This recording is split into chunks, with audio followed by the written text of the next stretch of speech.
일본의 노린 추킨은행 미 국채 투자로 120달러의 손실을 봤다. 앞으로 미국 채권을 좀 보수적으로 투자할 것이다. 이런 얘기가 나오는데요. 이 사건에 대해서 그리고 앞으로 정말 미국 채권을 매도하는 기관들이 얼마나 늘어날 거라고 보십니까? 더 중요한 게 N 약세. 결국 노리주켓도 그렇지만 가지고 있는 국채를 얘네들은 많지도 않거니와 팔지도 않습니다. 왜? 국채니까. 그런데 크레딧은 달라요. 똑같은 손실이어도 국채 손실과 크레딧 손실은 완전히 다른 겁니다. 그 노리주켓 뱅크가 크레딧이 많아요. 그래서 지금 이 노리치킨 같은 데서 아마 일본 재무성의 압박도 받을 거라 봅니다. 일본은 자기네 지금 30년 금리도 컨트롤 못합니다. 이렇게 과감하게 매도를 해야 될 만한 트리거가 뭐였습니까? 이게 엔캐리 회기랑은 또 다른 스토리예요, 약간. 네. 국가마다 이제 무리했던 재정들에 대한 대가를 치르는 과정으로 지금 들어오고 있는, 이것까지 얘기하면 좀 그렇긴 한데, 들어오기 전에 해외채 운영하는 고객 하나가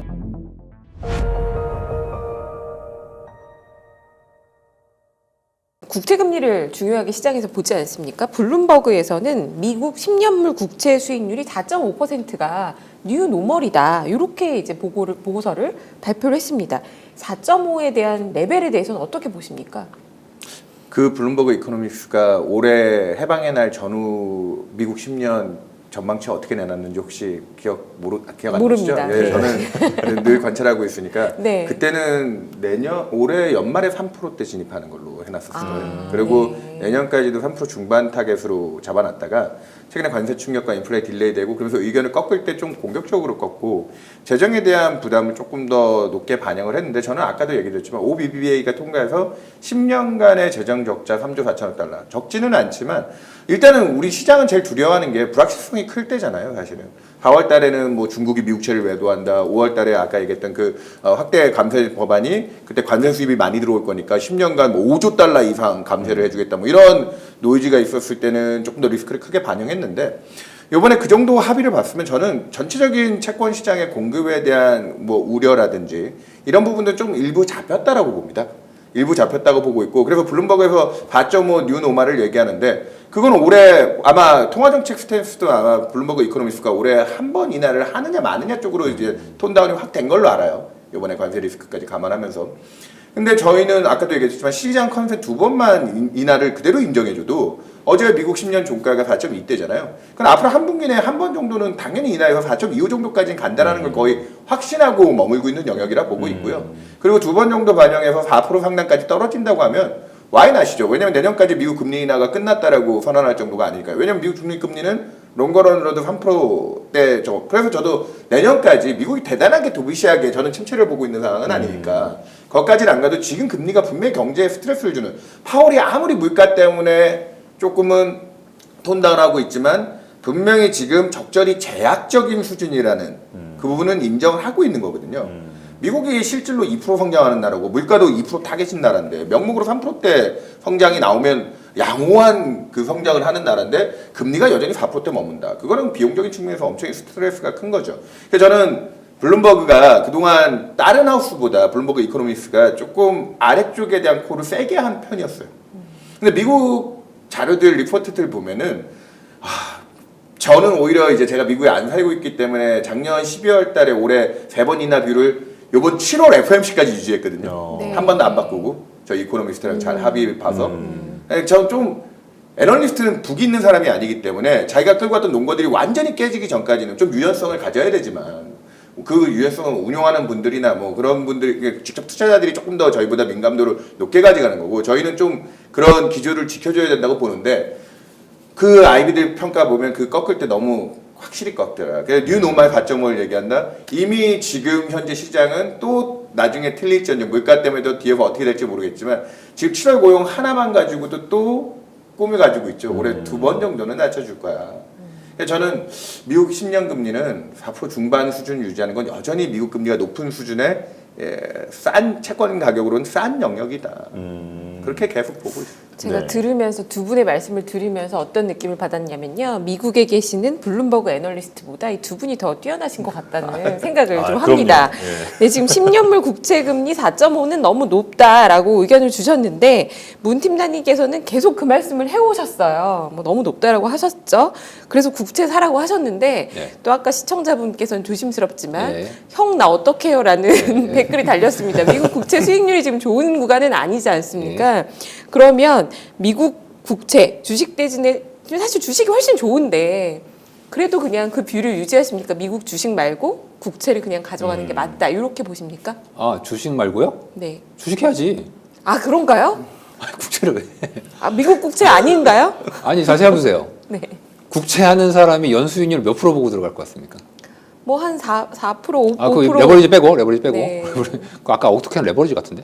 레버리지. 아, 어떻게가? 아, 왜냐면 지금 미국 채금리가 4.2인데 어디서 산 거야 도대체? 네. 네. 그리고 레버리지 빼고 말씀하신 대로 그 정도 보고 들어가잖아요. 채권. 네. 그럼 주식은 얼마 보고 들어가요? 주식은 뭐 8%, 10%는 보고 들어가죠. 더블 보고 네. 들어가야지.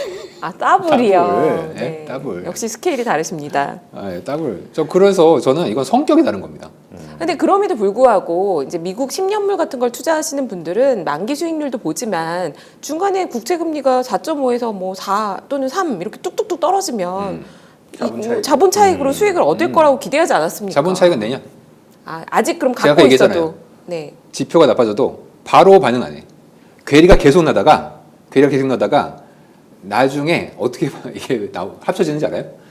지표는 나빠지는데 뭐 예를 들어서 괴리가 이렇게 됐어요. 뭐 금리든 주식이든 나중에 한꺼번에 조정이 돼요. 두 번째 지표가 이런 줄 알았는데 알고 보니까 이거였어. 나중에 수정돼서 그래서 나중에 또 한꺼번에 조정. 이런 식으로 조정이 되거든요.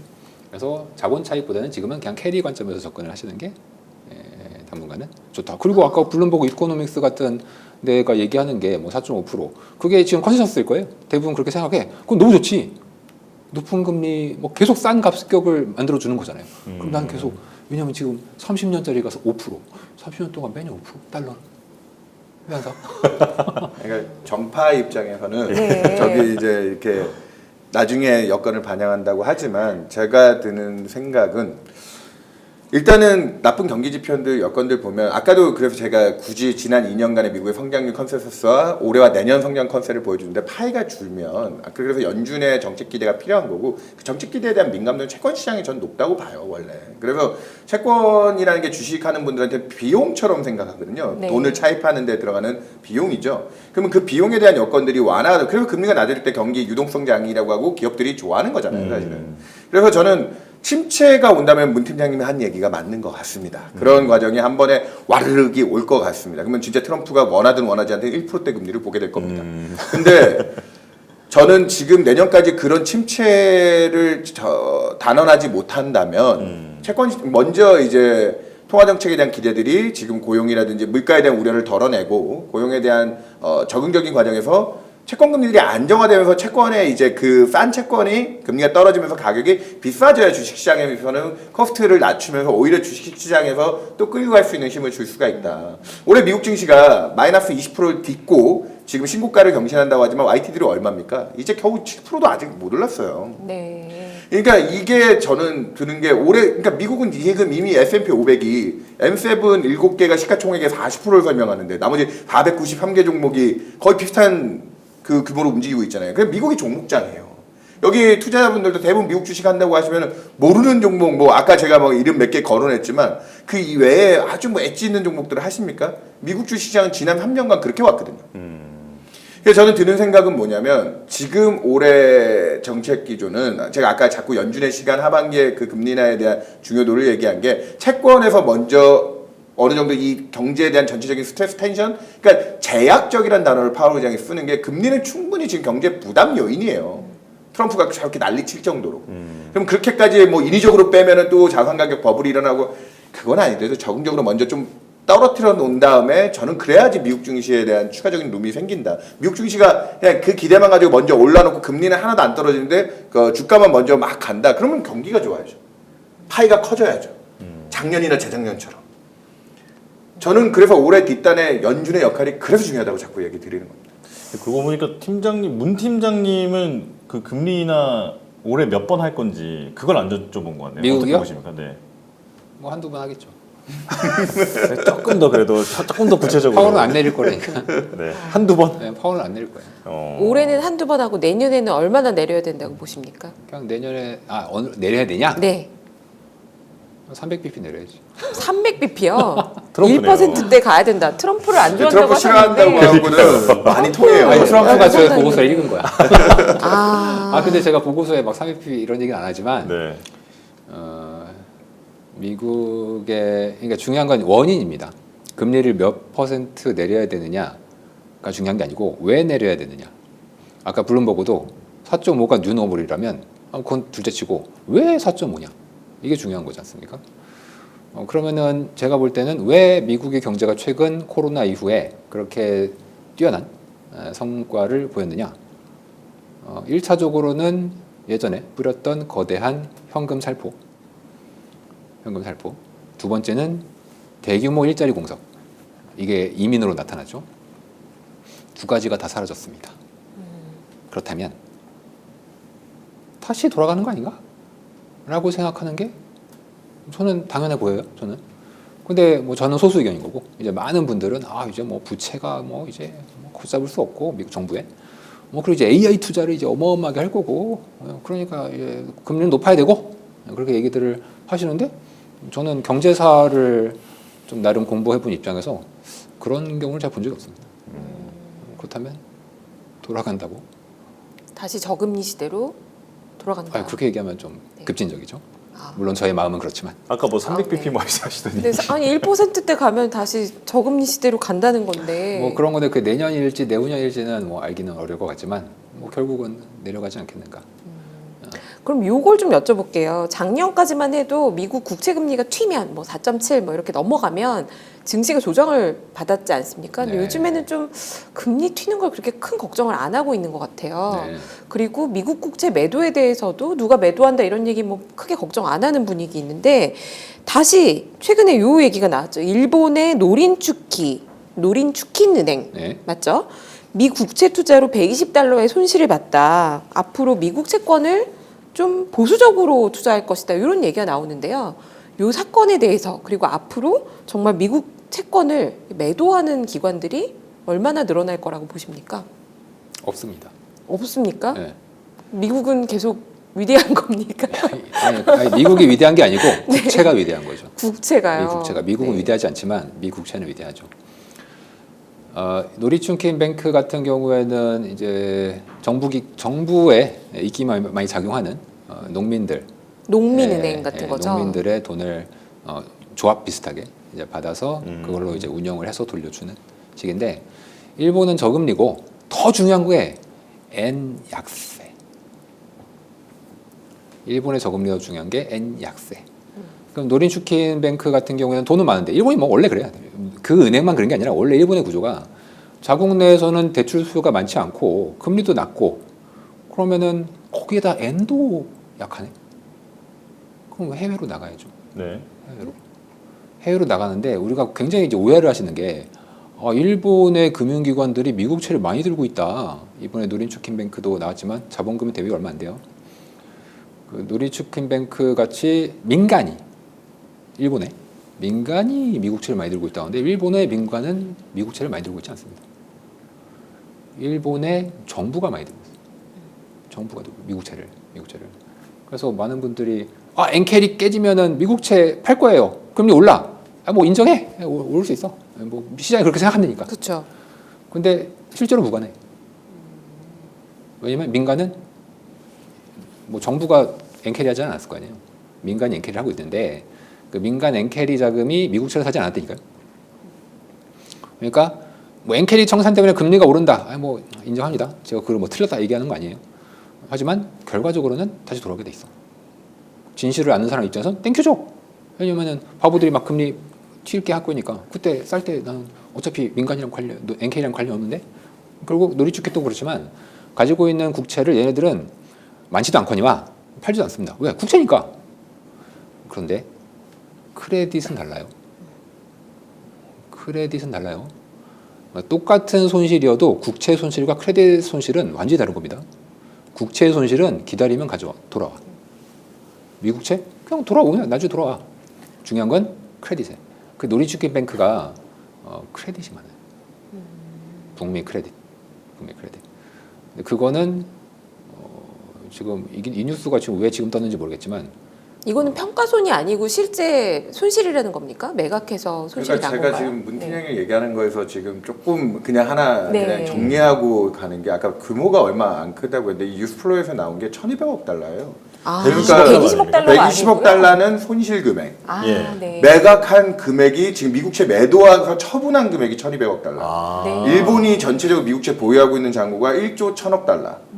그러면은 상당한 그러니까 규모네요. 일본에서 이제 큰 금융기관이니까 일본 농협이니까요. 이게 작은 게 아니고 1,200억 달러를 매도한 거 자체는 그러니까 나름 이제 그래서 거기서 손실이 120억 달러가 손실이 난 거잖아요. 네. 우리 돈은 15조예요. 예. 그러니까 무시할 수 있는 규모는 아니에요. 그리고 오늘도 지금 여기 들어오기 이것까지 얘기하면 좀 그렇긴 한데 들어오기 전에 해외채 운영하는 고객 하나가 일본 쪽 그쪽이 지금 일본하고 좀 뭐 하는 게 많아서 얘기를 하나 해주시는데 일본 쪽에서 지금 미국 장기물 매도가 지금 굉장히 강하다. 어제 미국 10년 입찰할 때 굉장히 그거를 방어해 준 게 되게 아이러니하게 중국이 어저께 미국채 입찰을 꽤 세게 들어왔대요. 네. 그러니까 이거는 이제 미중 간에 다시 이제 관세 협상하는 과정에서 뭔가가 또 좋게 풀리는 실마리가 있는 것 같다. 이거는 이거 굉장히 시장 디테일한 얘기라서 제가 갑자기 문팀장이 얘기하니까 제가 정리를 한번 해야 될 것 네네네. 같아서 얘기를 드리고 가는 건데 누리츠키은행과 같이 일본의 보험사들이 옛날에 미국 초장기 쪽에 가장 든든한 우군 중에 하나였는데 네. 뭐 대만 보험사들과 그쪽에서 뭐 저금리 국가들이 좀 많이 들어왔는데 최근에 미국의 30년짜리 채권도 10년하고 스프레드가 많이 벌어지고 있잖아요. 뭐 통화 정책이 낮춰주니까 단기 쪽이 2년은 이제 3.7까지 이번에 떨어지고 근데 30년짜리는 4.8에 묶여 있거든요. 그쪽은 수요가 확실히 약해요. 그리고 뭐 재정에 대한 신뢰성이다 무슨 뭐 여러 가지 기간 프리미엄에 대해 얘기를 해도 수급적으로도 그쪽을 이제 잘 받쳐줄 세력이 좀 부족한 부분이 있는 것 같습니다. 이게 아까 엔캐리 때문에 환 쪽에서는 분명히 조금 뭐 버틸 수 있는 힘이 있었지만 채권 가격 자체가 지난 2년간 미국 금리가 엄청 폭력적으로 올랐기 때문에 그래서 아까 1,200억 자산을 미국채를 매도하는 과정에서 10% 정도 손실이 난 거잖아요 지금. 예. 10% 정도 손실이 난 거면 그래도 나름 선빵한 것 같아요. 지금 고객들 중에도 미국제 좀 장기 쪽 투자하신 분들은 그 이상 손실이 나 있는 분들도 있으실 텐데 이런 부분 놓고 보면 미국채 신뢰성은 저는 완전히 져버렸다고 보지는 않지만 그리고 저도 미국 입찰은 앞으로도 또 여러 과정에서 뭐 심지어는 최근에 스테이블 코인 같은 새로운 매수 주체들까지도 서포팅을 할 수 있는데 일본은 자기네 지금 30년 금리도 컨트롤 못합니다. 그러니까 일본 자체의 신뢰성도 많이 무너지고 있고요. 일본 금융기관들 그러니까 요번에 요 뉴스플로우에서 하나 더 나왔던 게 그러면 미국채 팔고 나면 니네 요 근래 난리가 났던 일본 30년이 우리나라 30년보다 금리가 높습니다. 네. 그게 일본의 성장성이나 뭐 이런 게 좋아서 그럴까요? 일본 10년짜리 전 세계에서 지금 10년 대비 30년 금리 스프레드 차이가 가장 큰 게 일본입니다. 거의 지금 일본 10년은 1.5인데 1.5, 1.6인데 30년 3% 넘잖아요. 더블 가까운 금리를 주고 있어요. 네. 굉장히 수급적으로 불안한 거거든요. 그래서 지금 이 로리치킨 같은 데서 아마 일본 재무성의 압박도 받을 거라 봅니다. 이제 니네 나가서 딴 데 투자하거나 이런 거 거기서 깨먹고 오지 말고 차라리 국내 쪽에 서포팅을 해야 된다. 이런 얘기들을 들을 거라고 보고 있기 때문에 요번에 이런 투자의 변화는 그러면 요번에 그 관세 협상할 때도 이시다 총리가 여러 이해관계가 있었겠지만 좀 옛날하고 일본이 좀 다르죠. 그렇게 일방적으로 미국한테 끌려가는 모습이 조금 아닌 듯한 결국은 합의를 받지만 네네. 이런 부분에서도 금융 투자도 좀 기조가 좀 변하는 부분들은 좀 관찰해야 된다. 아니 미국 국채는 들고 있으면 이자를 주는데 이렇게 과감하게 매도를 해야 될 만한 트리거가 뭐였습니까? 대부분이 그거예요. 거기에 묶여 있는 위험 계수값으로 내 평가손이 반영돼서 회계상 부담이 그게 만기 보유면은 어떻게든 버티는데 해외 자산은 그렇게 안 개정이 되기 잘 안 되는 때문에. 경우가 많아요. 네. 환에 대한 익스포저도 있고. 그러면 지금 말씀 주신 것처럼 일본의 30년 국채 금리가 내려오지 않는 이 상황이 지속된다면 일본에서는 추가적으로 미국 국채를 더 매도하고 이게 미국 국채 시장의 수급에 영향을 줄 거라고 보십니까? 그러니까 이게 엔캐리 회기랑은 또 다른 스토리예요, 약간. 네. 국가마다 이제 무리했던 재정들에 대한 대가를 치르는 과정으로 지금 들어오고 있는 상황이고요. 그래서 미국 내 자산을 더 매각하고 일본 자산을 사러 들어올 거냐? 아니 미국 금리가 안정돼서 미국채 가격이 좋아지면 네. 거기서 무리할 이유는 없죠. 근데 노리치키는 제가 봤을 때 너무 많이 투자하는 것 같아요. 전체 자기네가 그 증권 포트폴리오가 40조 엔 정도 수준이었는데 1200억 달러를 일본으로 환산하면 17조 엔인데 그 정도 3분의 1에 가까운 자금을 미국에다 배팅한 거거든요. 걔네 증권 포트폴리오 상에서 그 지금쯤에는 3%대 올 거라고 기대를 했을 수도 있겠죠. 그러니까요. 그래서 그 배팅의 실패라고 보는 거지. 아. 왜 그거를 버티면 되는데. 근데 대부분 금융기관들은 그게 회계상에서 평가의 부담이 계속 누적되면 리스크 쪽에서 그 기회비용, 그거 엄청난 기회비용이거든요. 네. 그걸 정리했다가 다시 뭐 재진입을 하든지 뭐 다른 자산으로 커버를 하든지 해야지라고 아마 종용하고 있습니다.